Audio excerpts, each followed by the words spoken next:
মাঠ দিবসে কৃষকদের উৎসাহ, ফলনের প্রতিযোগিতায় জমজমাট ডি কাল্ব 92-17। দিনাজপুরের নবাবগঞ্জ উপজেলার কুশদা ইউনিয়নের চামুন্ডা গ্রামে সোমবার অনুষ্ঠিত হয়েছে ডি কাল্ব 92-17 হাইব্রিড ভুট্টার মাঠ দিবস ও কৃষক সমাবেশ। আয়োজিত এই অনুষ্ঠানে উপজেলার বিভিন্ন গ্রামের শতাধিক কৃষক অংশগ্রহণ করেন। চলিত রবি মৌসুমে ডি কাল্ব 92-17 জাতের ভুট্টা আবাদ করে অধিক ফলনের অভিজ্ঞতা ভাগাভাগি করেন তারা। অনুষ্ঠানের মূল আকর্ষণ ছিল ব্যতিক্রমধর্মী ফলন প্রতিযোগিতা। অংশগ্রহণকারী কৃষকরা নিজ নিজ জমি থেকে সবচেয়ে বড় ও উন্নত মানের 3টি করে ভুট্টার মোচা নিয়ে আসেন। পরে সেগুলোর ওজন পরিমাপের মাধ্যমে বিজয়ী নির্বাচন করা হয়। যার 3টি মোচার মোট ওজন সবচেয়ে বেশি হয়েছে তাকে বায়ার কোম্পানির পক্ষ থেকে বিশেষ পুরস্কার প্রদান করা হয়। প্রতিযোগিতায় প্রথম স্থান অর্জন করেন কৃষক মোহাম্মদ মশিউর রহমান।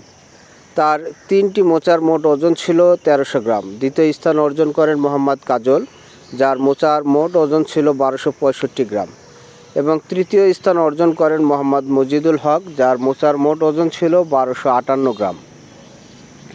প্রথম স্থান অধিকারী কৃষক মশিউর রহমান জানান, তিনি প্রায় 7 বিঘা জমিতে ডি কাল্ব 92-17 আবাদ করেছেন এবং আশানুরূপ ফলন পেয়ে বেশ লাভবান হয়েছেন। তিনি বৃষ্টির ঝড় সহনশীলতা ও অধিক ফলনশীলতার প্রশংসা করেন। এছাড়াও তিনি তৃতীয় স্থান অর্জনকারী মজিদুল হক জানান, তাদের গ্রামের অধিকাংশ কৃষকই এই বীজ আবাদ করে লাভবান হয়েছেন। কৃষকরা জানান, ডি কাল্ব 92-17 জাতটি ঝড় সহনশীল, রোগ প্রতিরোধক্ষম ও অধিক ফলনশীল হওয়ায় এলাকায় দিন দিন জনপ্রিয় হয়ে উঠেছে। বিশেষ করে বড় আকারের মোচা, সমান দানা ও কমলা বর্ণের কারণে বাজারে এই ভুট্টার চাহিদা ও মূল্য তুলনামূলক ভালো পাওয়া যাচ্ছে। অনুষ্ঠানে বক্তারা ভুট্টা চাষের আধুনিক প্রযুক্তি, সঠিক সার ব্যবস্থাপনা, সেচ, রোগবালাই দমন ও ফলন বৃদ্ধির বিভিন্ন দিক নিয়ে কৃষকদের পরামর্শ দেন। তারা বলেন, আধুনিক প্রযুক্তি ও সঠিক পরিচর্যার মাধ্যমে ভুট্টা চাষী কৃষকরা আরও বেশি লাভবান হতে পারবেন।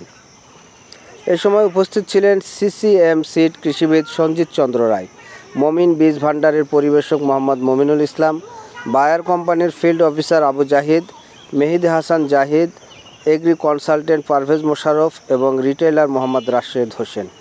অনুষ্ঠানটি সঞ্চালনা করেন পারভেজ মোশাররফ।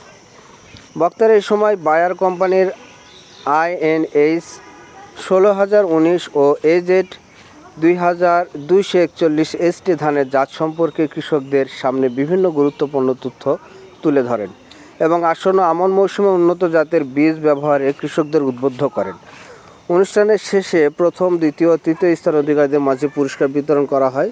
পাশাপাশি প্রতিযোগিতায় অংশ নেওয়া অন্যান্য কৃষকদেরও সান্ত্বনা পুরস্কার প্রদান করা হয়।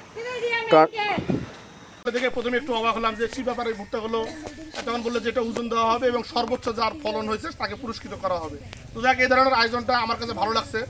তো এবার যে প্রাকৃতিক দুর্যোগ গেল, আশা করতেছি যদি ভালো থাকতো তাহলে হয়তো এর থেকেও আরও ভালো ফলন আপনারা পাইতেন বা আশা করতে পারতেন। তো তারপরেও আমাদের এখানে আসার উদ্দেশ্য হচ্ছে মানে বায়ার একটি ভালো কোম্পানি, তার বাস্তব প্রমাণ হচ্ছে তারা কৃষকের দোরগোড়ায় সবসময়ের জন্য আছে।